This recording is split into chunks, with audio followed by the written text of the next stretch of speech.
Dear Disney, with all due respect, you have chosen the wrong framing device to tell this story. We finally have a movie titled Mufasa, and at no point do we see hyenas going, Mufasa. Ooh.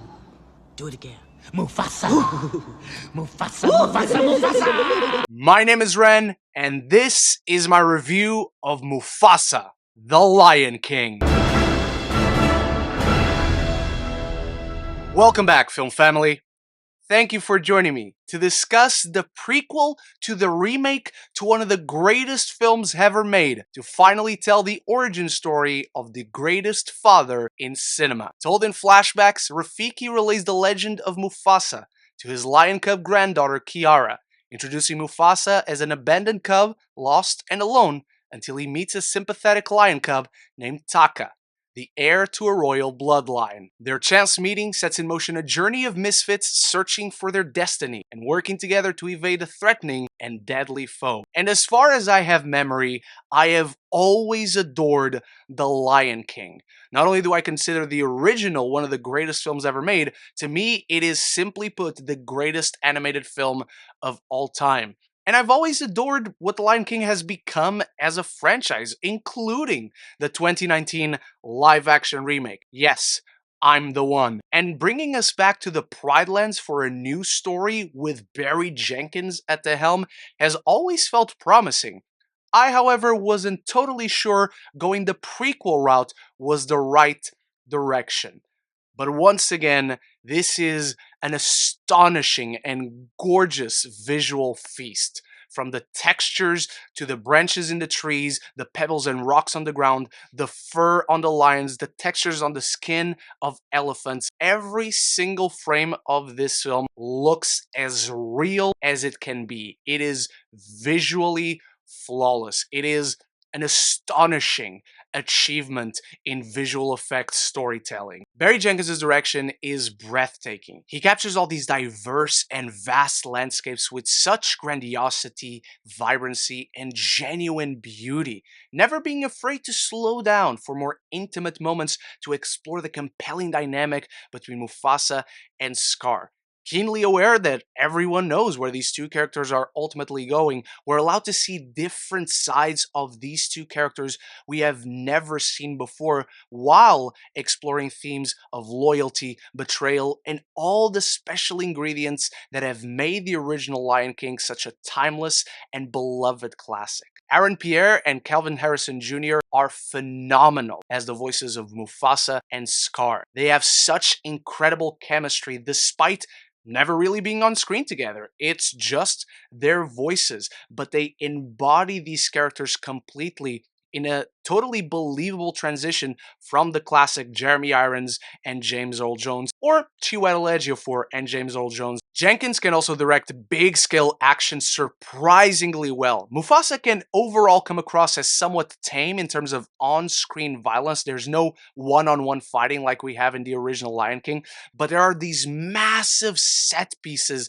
in the climax and one halfway through the film with this elephant stampede that is quite violent. What also helps is that Mads Mikkelsen's Kyros, the evil lion in this film, a gorgeous white lion that is on the chase, on the hunt for our protagonist, is extremely menacing. He is an effective presence and threat on screen, even when he is not directly on screen. Despite this being an overall fun movie where our characters bond along their journey, where Mufasa finds Rafiki, they meet Sarabi, generating conflict and creating fractures in Mufasa and Scar's relationship. And what's so compelling about it, because these are not the versions of the characters we know and love, they were wise to portray them as teenagers through most of this film, where you have that montage in the original Lion King of Simba, Timon, and Pumbaa walking on the branch, and we see Simba growing up.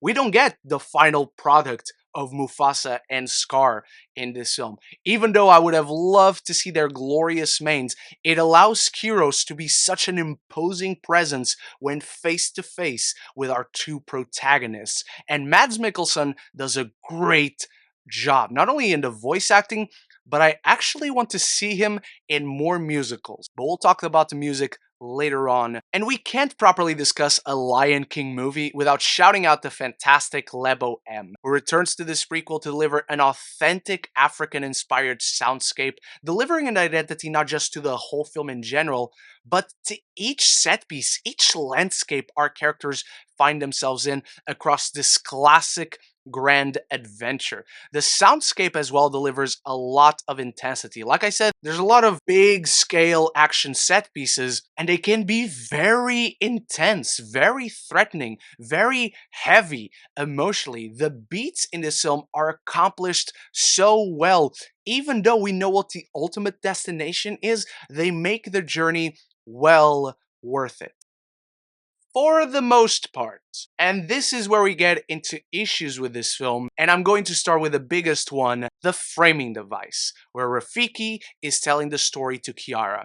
And I adore Rafiki. I adore Rafiki telling the story to Kiara. I adore Rafiki in his journey, meeting Mufasa, understanding where Rafiki came from as well. We're learning everyone's origin story. But this framing device just doesn't work. It breaks apart the pacing of the film, where every time we return to check on Kiara and current Rafiki along with Timon and Pumbaa, there is no conflict. Rafiki is telling this story to Kiara because she feels afraid of a storm and her parents are gone. Her parents just went to give birth.